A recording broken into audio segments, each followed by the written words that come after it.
திண்டுக்கல்லில் அதிமுக பிரமுகர் கொலை வழக்கில் பைனான்சியர் உட்பட 6 பேர் கைது செய்யப்பட்டுள்ளனர்.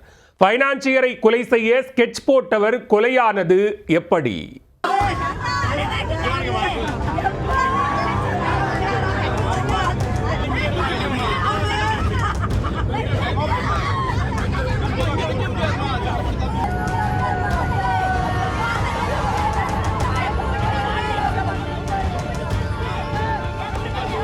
திண்டுக்கல் மாவட்டம் வடமதுரை அருகே உள்ள பெரியகோட்டையைச் சேர்ந்தவர் முத்தன் என்கிற மருதமுத்து.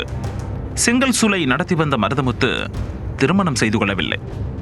அதிமுகவில் திண்டுக்கல் மேற்கு ஒன்றிய அமைப்பு சாரா ஓட்டுநர் அணியின் துணைத் தலைவராகவும் இவர் செயல்பட்டு வந்தார். மருதமுத்து கடந்த வியாழக்கிழமை அன்று இரவு பெரியகோட்டை வன்னியப்பட்டி சாலையில் உள்ள ஆற்றுப்பாலத்தில் நடந்து சென்று கொண்டிருந்திருக்கிறார். அப்போது மோட்டார் சைக்கிள்களில் ஆயுதங்களுடன் வந்த நபர்கள் மருதமுத்துவை கொலை செய்ய விரட்டிச் சென்றிருக்கின்றனர். அவர்களிடமிருந்து தப்பிப்பதற்காக மருதமுத்து தென்னந்தோப்பிற்குள் குதித்து ஓடியிருக்கிறார். ஆனால் அங்கும் அவரை விரட்டிச் சென்ற அந்த கும்பல் அவரை சுற்றி வளைத்து வெட்டி கொலை செய்திருக்கிறது. இதுகுறித்து தெரிய வந்ததும் வடமதுரை போலீசார் வழக்கு பதிவு செய்து விசாரணை நடத்தினர். இதில் பல திடுக்கிடும் தகவல்கள் வெளியாகி இருக்கின்றன.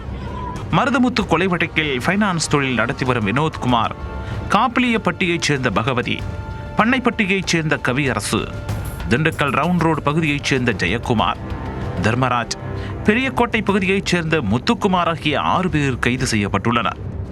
கைதான அனைவரிடம் நடத்திய விசாரணையில் பணம் கொடுக்கல் வாங்கல் விவகாரத்தில் கொலை நடந்திருப்பதும் தெரிய வந்தது. செங்கல் சூளை நடத்தி வந்த மருதமுத்து ஃபைனான்ஸ் தொழில் நடத்தி வரும் வினோத்குமாரிடமிருந்து 30 லட்சம் ரூபாய் கடனாக பெற்றிருக்கிறார். சில காலம் சரியாக வட்டி செலுத்தி வந்த நிலையில் பணத்தை கொடுக்காமல் ஏமாற்றியிருக்கிறார். இதனால் ஆத்திரமடைந்த வினோத்குமார் செங்கல் சூளையில் இருந்த போக்லைன் மற்றும் மண்ணள்ளும் இயந்திரங்களை கைப்பற்றி எடுத்துச் சென்று விட்டார். இந்த சம்பவத்தை தொடர்ந்து ஃபைனான்சியர் வினோத்குமாரை கொலை செய்வதற்கு மருதமுத்து திட்டம் போட்டதாக கூறப்படுகிறது. ஆனால் தன்னை கொலை செய்வதற்கு மருதமுத்து திட்டம் போட்டிருப்பதை அறிந்து கொண்ட வினோத்குமார் முந்திக் கொண்டு மருதமுத்துவை கொலை செய்திருப்பதாக போலீசார் தெரிவித்துள்ளனர். இதைத் தொடர்ந்து கைது செய்யப்பட்ட வினோத்குமார் உள்ளிட்ட 6 பேரையும் போலீசார் நீதிமன்றத்தில் ஆஜர்படுத்தி சிறையில் அடைத்துள்ளனர்.